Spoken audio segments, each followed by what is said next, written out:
just wanted to hold up my copy of your gorgeous book.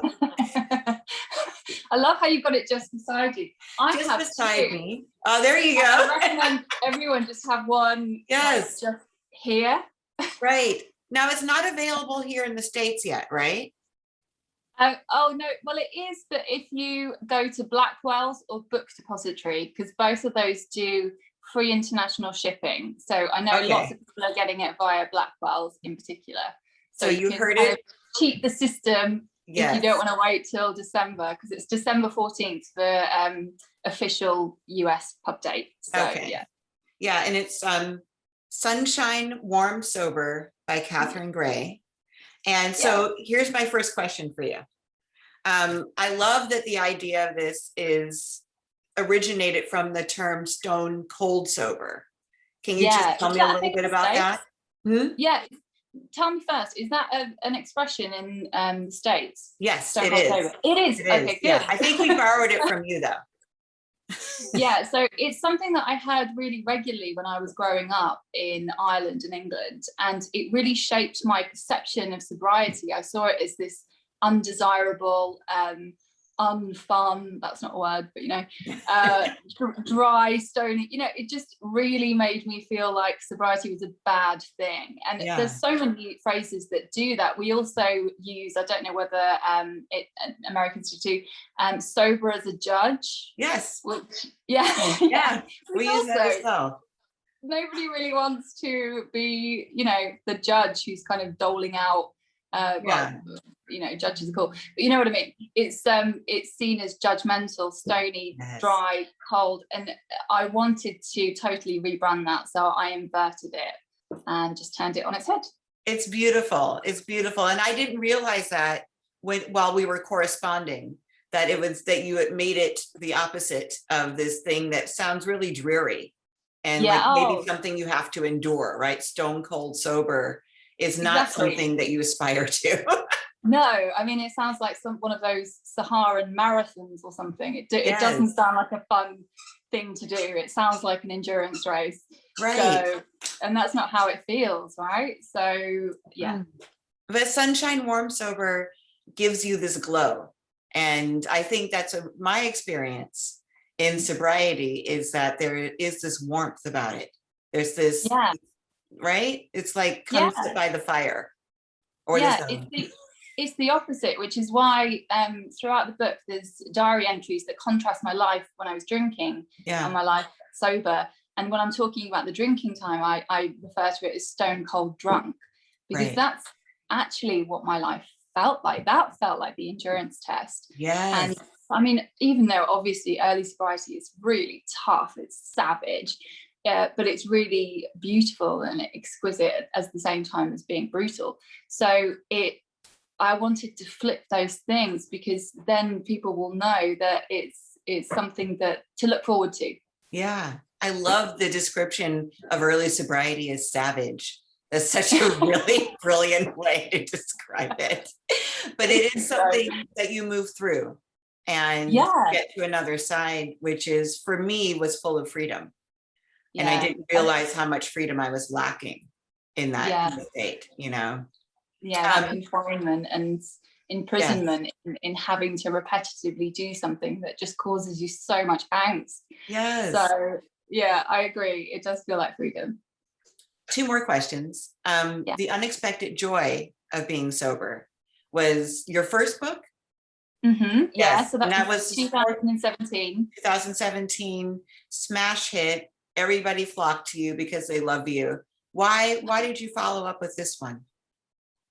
Well, this one, I didn't really know I was going to write it. And then because when I published Unexpected Joy of Being Sober, I was 4 years sober. And I stupidly thought that I'd pretty much learned everything I was going to learn, because I'd done so much intensive research and I was 4 years sober, and, you know, I'd done that. And that is just not the case. As you know, you learn an equal amount, if not possibly more, in long-term sobriety once you get over that sort of 3 or 4 years and you're officially long-term. And I guess the best way to boil it down would be that The Unexpected Joy of Being Sober was like about me being a sober toddler and adolescent, and this is more about becoming a sober grown-up. Yeah, it really is. I love this book.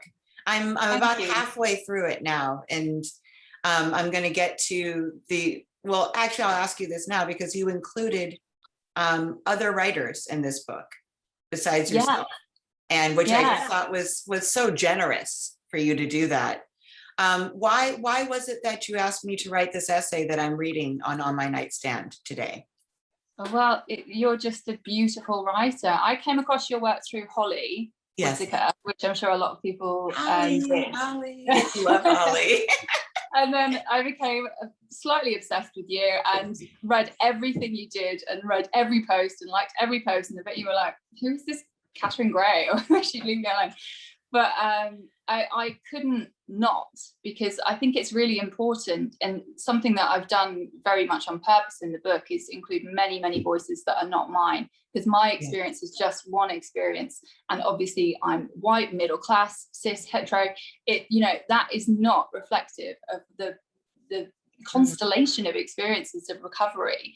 And I knew that you were going to knock it out of the park when writing about how race and recovery intersect and the issues around that. And your writing is so generous and soulful and gorgeous. It reminds me a little bit of Celeste Ng, who's one of my favorite writers. Oh, mine too. Thank you for that comparison. She's so good. But you're really good at keeping spare, but making it exquisite. I'm sorry, my robot Hoover just keeps... I think my puppy's waking it up. I see your puppy back there. That's the beeping. And so I felt like I really didn't have a choice. I just had to have you involved. So I'm so honored that you said yes.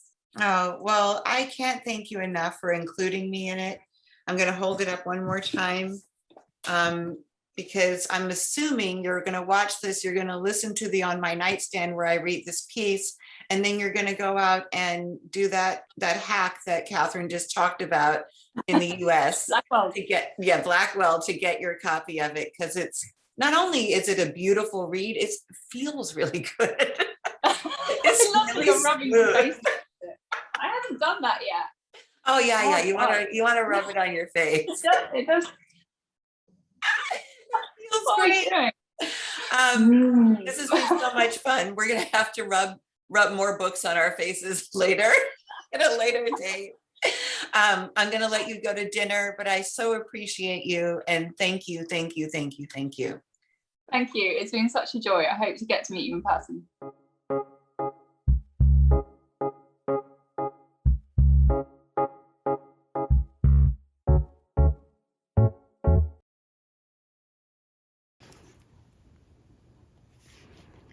It's taken 10 years. 10 years of showing up at this women's meeting every Monday night.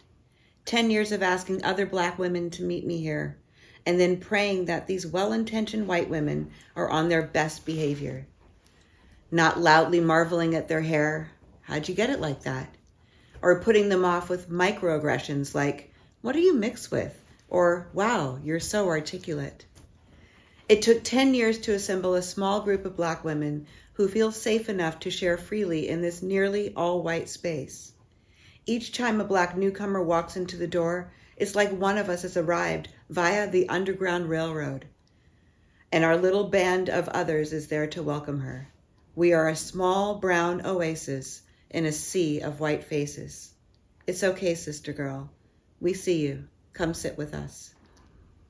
I only imagine how terrifying it must have been for two African Americans who'd grown up during Jim Crow to put their only child on a plane surrounded solely by white people, and to start doing it only 7 short years after Lyndon B. Johnson signed the Civil Rights Act into law. Each time I boarded a flight, my father would look me in the eyes and solemnly offer me the same piece of advice. If you get in trouble, look for a sister. Not a nun, mind you. We were not a religious family. No, my father was inferring that if I ever felt unsafe, she, whoever this woman was, would be a person that I could trust to help me.